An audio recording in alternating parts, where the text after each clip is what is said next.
Hello दोस्तों, नमस्कार। अगर आप लोग को नई नई कहानियाँ सुनना है तो चैनल को सब्सक्राइब करना नहीं भूलिएगा। एक राजा था जिसका नाम रामधन था। उनके जीवन में सभी सुख थे। राज्य का कामकाज भी ऐशो आराम से चल रहा था।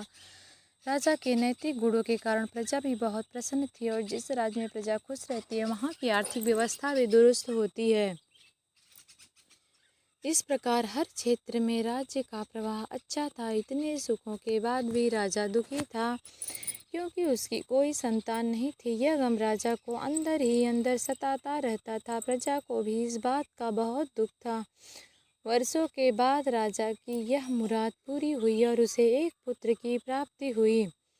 पूरे नगर में कई दिनों तक जश्न मना। नागरिकों को राजमहल में दावत दी गई। राजा की इस खुशी में प्रजा भी झूम रही थी। समय बीतता जा रहा था। राजकुमार का नाम नंदन सिंह रखा गया।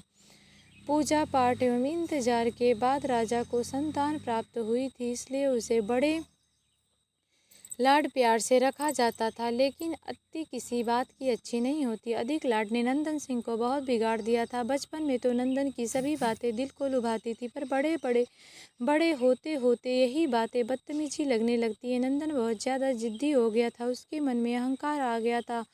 वो चाहता था कि प्रजा सदैव उसकी जय जयकार करे, उसकी प्रशंसा करे। उसकी बात ना सुनने पर वो कोलाहल मचा देता था। बेचारे सैनिकों को तो वो पैर की जूती ही समझता था। आए दिन उसका प्रकोप प्रजा पर उतरने लगा था। वो खुद को भगवान के समान पूजता देखना चाहता था। आयु तो बहुत कम थी लेकिन अहम कई गुना बढ़ चुका था। नंदन के इस व्यवहार से सभी बहुत दुखी थे।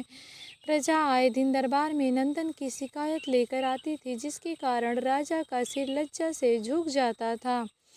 यह एक गंभीर विषय बन चुका था। एक दिन राजा ने सभी खास दरबारियों एवं मंत्रियों की सभा बुलवाई और उनसे अपने दिल की बात कहा कि वो राजकुमार के इस व्यवहार से अत्यंत दुखी है। राजकुमार इस राज्य का भविष्य है। अगर उनका व्यवहार यही रहा तो राज्य की खुशहाली चंद दिनों में ही जाती रहेगी।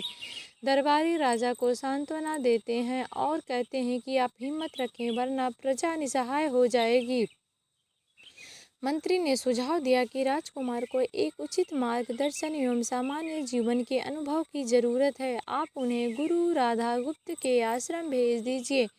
सुना है वहाँ से जानवर भी इंसान बनकर निकलता है। यह बात राजा को पसंद आई और उसने नंदन को गुरुजी के आश्रम भेजा। अगले दिन राजा अपने पुत्र के साथ गुरुजी के आश्रम पहुँचे। राजा ने गुरु राधा गुप्त के साथ अकेले में बात की और नंदन के विषय में सारी बातें कही। गुरुजी ने राजा को आश्वस्त किया कि वे जब अपने पुत्र से मिलेंगे तब उन्हें गर्व महसूस होगा। गुरुजी के ऐसे शब्द सुनकर राजा को शांति महसूस हुई और वे सहर्ष अपने पुत्र को आश्रम में छोड़कर राजमहल लौट गए। अगले दिन सुबह गुरु के खास चेले द्वारा नंदन को भिक्षा मांगकर खाने को कहा गया, जिसे सुनकर नंदन ने साफ इनकार कर दिया।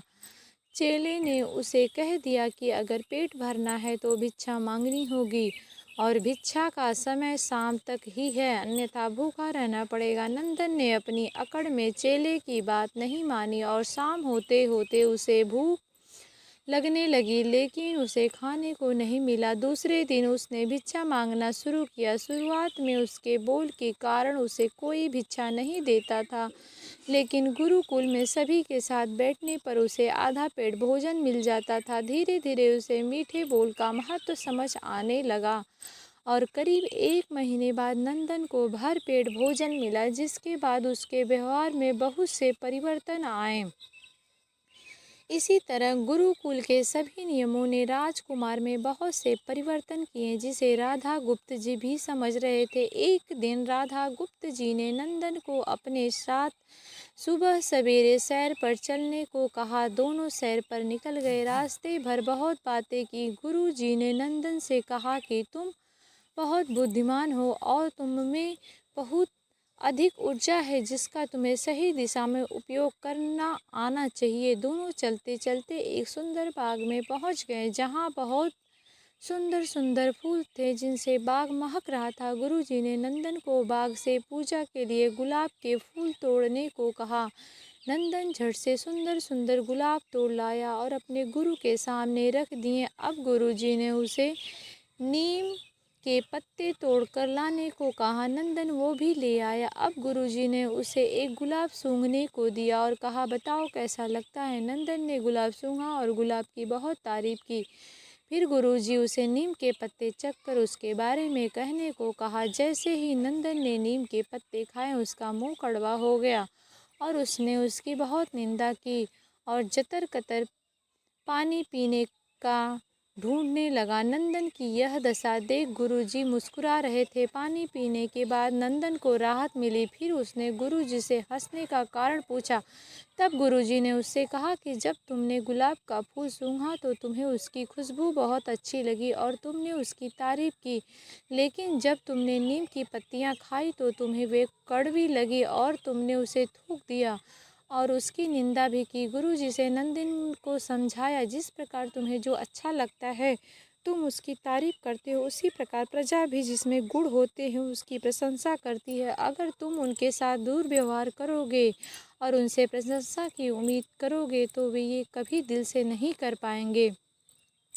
इस प्रकार जहाँ गुण होते हैं वहाँ प्रशंसा होती। नंदन को सभी बातें विस्तार से समझ आ जाती हैं और वे अपने महल लौट जाता है। नंदन में बहुत परिवर्तन आता है और वो बाद में एक सफल राजा बनता है। इस कहानी से हमें यह शिक्षा प्राप्त होती है कि गुरु की सीख ने नंदन का जीवन ही बदल दिया।